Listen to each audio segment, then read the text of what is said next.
সমস্ত ক্রাইসিসে দেশনেত্রী বেগম খালেদা জিয়া তিনি ইশারায় যে সমস্ত ক্রাইসিস হয়েছে বৃহস্পতিবার বিএনপির বিপ্লবী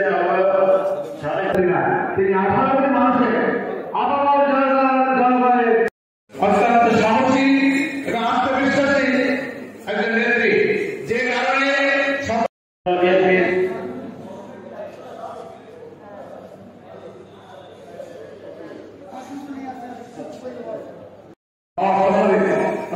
নির্যাতন করেছেন সেই কারণে এবং তাকে খুব প্রয়োজনীয় করে তাকে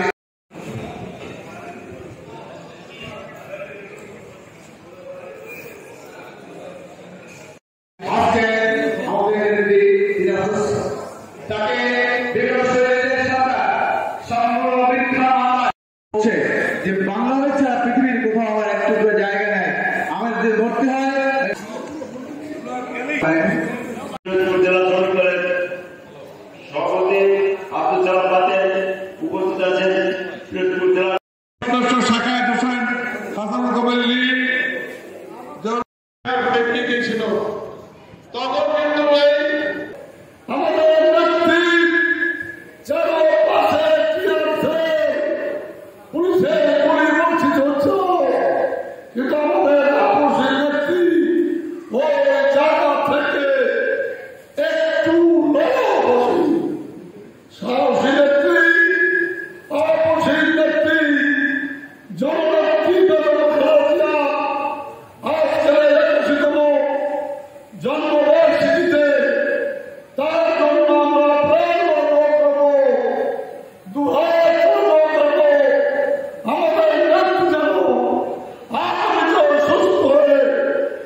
ধর্ম ব্যবসায়ী আপনাদের চারিদিকে ঘিরে ফেলেছে।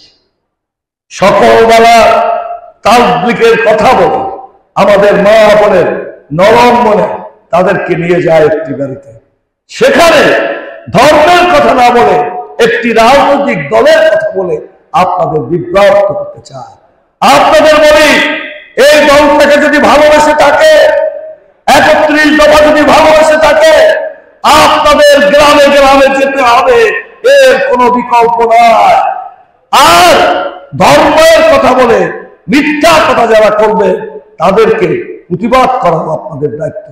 আজকের দিনে 81 বছরে আমাদের মায়ের জন্য দোয়া চাই, আরো শত আয়ু মায়ের থাকুক, আমাদের একটি স্বনির্ভর বাংলাদেশ তিনি দেখে যান, এই প্রত্যাশা রেখে এবং তার সুস্থতার জন্য সকল ওক্তে নামাজ আমরা যেন মায়ের জন্য দোয়া করি এবং তারেক রহমান অচিরেই বাংলায় ফিরে এসে বাংলার এই আন্দোলন 31 দফার আন্দোলন নির্বাচনের আন্দোলনে শরিক হতে পারে, সেই দোয়া করে আমি খালেদা জিয়া বলেছে, আমার সন্তানদের তোরা হত্যা করলেও কোটি সন্তান রেখে বাংলাদেশ ছেড়ে আমি যাব না।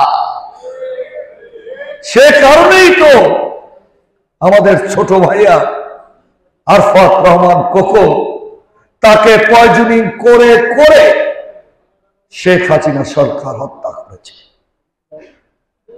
মা দেশকে ভালোবাসে, আমরা মাকে ভালোবাসি, আমরা মাকে ভালোবাসি দেশের মতো করে, দেশকে ভালোবাসি মায়ের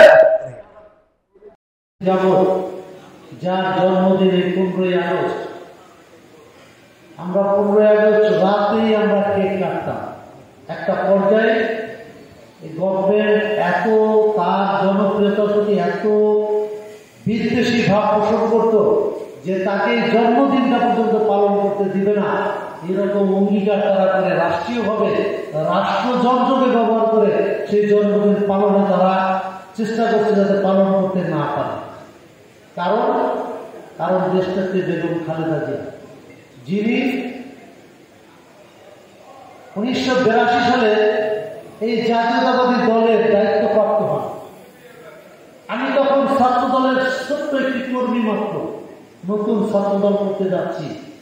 সেই সময় খালেদা জিয়া, এই আমাদের নেত্রী, আমাদের মা মাত্র নতুন এই দলে সবাই চিন্তা শহীদ রাষ্ট্রপতি জিয়াউর রহমানকে, তাকে এত বেশি ভালোবাসত, কোনোদিনও তারা এই নেত্রীকে রাজনীতিতে আসবে এটা কেউ ভাবতেই পারেনি।